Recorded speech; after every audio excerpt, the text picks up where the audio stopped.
दफा 370 की सुनवाई सुप्रीम कोर्ट में शुरू होने जा रही है और खबर यह आ रही है कि केंद्र सरकार ने एक फ्रेश एफिडेविट सुप्रीम कोर्ट के सामने फाइल किया है और उस फ्रेश एफिडेविट में उन्होंने 2019 में जो केंद्र सरकार ने जम्मू कश्मीर में आर्टिकल अनुच्छेद 370 को अमेंड करने का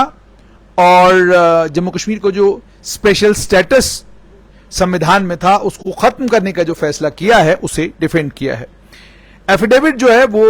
संवैधानिक खंडपीठ के सामने उनने फाइल किया है और उस एफिडेविट में यूनियन केंद्रीय गृह मंत्रालय ने यह कहा है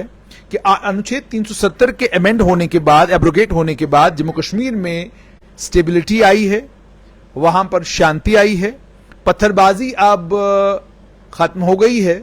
और पत्थरबाजी अब जम्मू कश्मीर में इतिहास हो चुकी है। जीवन जो है दोबारा से सामान्य हुआ है और लगभग 3 दशकों के बाद जम्मू कश्मीर में जीवन सामान्य हुआ है। स्कूल, कॉलेज और बाकी जितने भी पब्लिक इंस्टीट्यूशंस हैं वो ठीक तरीके से काम कर रहे हैं और अब ना तो कोई स्ट्राइक की कॉल दे रहा है, ना तो कोई पत्थरबाजी की वारदात हो रही है, ना ही बंद की कोई कॉल कहीं से आ रही है। एफिडेविट में ये तमाम चीजें आई हैं और यह भी कहा गया है कि केंद्र सरकार ने जो राइट टू एजुकेशन का कानून है उसे जम्मू कश्मीर पहुंचाया है। उसके अलावा शेड्यूल कास्ट और शेड्यूल ट्राइब तबके से ताल्लुक रखने वाले लोगों को जो पॉलिटिकल रिजर्वेशन मिलती थी, अब वो पॉलिटिकल रिजर्वेशन जम्मू कश्मीर में उनको मिल रही है। उसके बाद उन्होंने ये कहा है कि जो आतंक का नेटवर्क जम्मू कश्मीर में था उसको ध्वस्त कर दिया गया है और 3 टायर पंचायती राज सिस्टम जम्मू कश्मीर में इंट्रोड्यूस किया गया है और उस 3 टायर पंचायती राज सिस्टम की सबसे बड़ी कामयाबी यह है कि डिस्ट्रिक्ट डेवलपमेंट काउंसिल के चुनाव भी हो चुके हैं।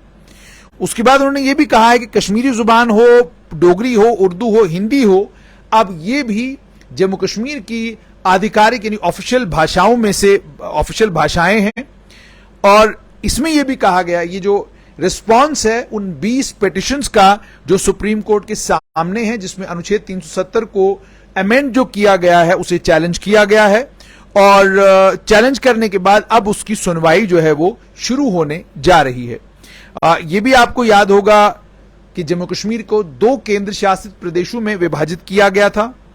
और पिछली बार जब मार्च 2020 में इस मामले में सुनवाई हुई, 5 जजों का कॉन्स्टिट्यूशन बेंच जो सुप्रीम कोर्ट का है उसके सामने सवाल यह था कि क्या 5 जजों का ही बेंच, 5 जजों की खंडपीठ ही इसको सुनेगी या इसको लार्जर बेंच यानी 7 जजों के बेंच के पास भेजा जाएगा। तो फैसला यह हुआ कि 7 जजेस की जरूरत नहीं है, 5 ही जज जो है इस मामले की सुनवाई करेंगे। और पिटिशनर ने सुप्रीम कोर्ट के सामने यह भी कहा था कि 2 जजमेंट्स इससे पहले आ चुकी हैं, Premnath Kaul versus state of Jammu and Kashmir और दूसरी Sampat Prakash versus state of Jammu and Kashmir. इन दोनों को लेकर आर्टिकल 370 को लेकर जो इंटरप्रिटेशन है इन 2 जजमेंट से भी में भी इंटरप्रिटेशन आई है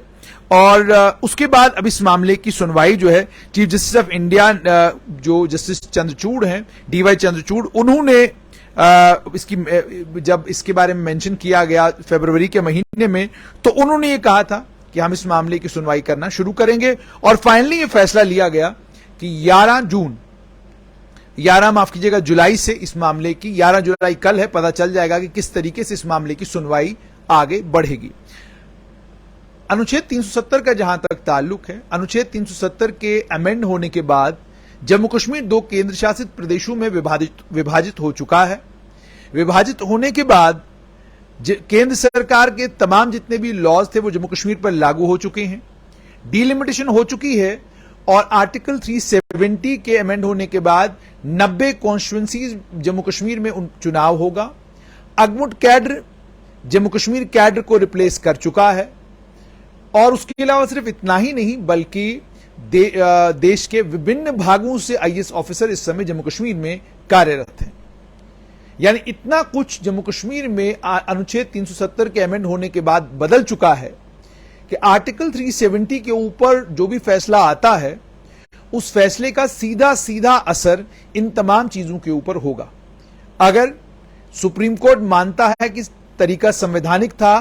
और पार्लियामेंट के पास ये पावर थी कि वो इस आर्टिकल को अमेंड कर सकते हैं तो बात खत्म हो जाएगी, उसके बाद कोई मामला नहीं रहेगा। लेकिन अगर वो इसे असंवैधानिक बताते हैं, तो आप सोचिए कितनी चीजों को रोल बैक होना है। और आप ये भी जानते हैं कि लोकसभा के चुनाव जम्मू कश्मीर में होने जा रहे हैं और संभवतः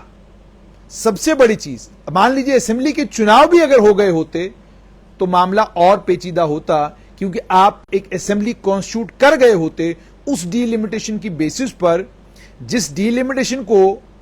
कोर्ट में चैलेंज किया गया है और जिस डीलिमिटेशन के बेसिस को सुप्रीम कोर्ट में चैलेंज किया गया है। डीलिमिटेशन की बुनियाद थी जम्मू कश्मीर रीऑर्गेनाइजेशन का कानून। अब जब उस कानून को चैलेंज कर दिया गया तो इसका मतलब हो गया कि डीलिमिटेशन को ही चैलेंज किया गया है। तो जाहिर सी बात है जब कानून पे सुनवाई होगी,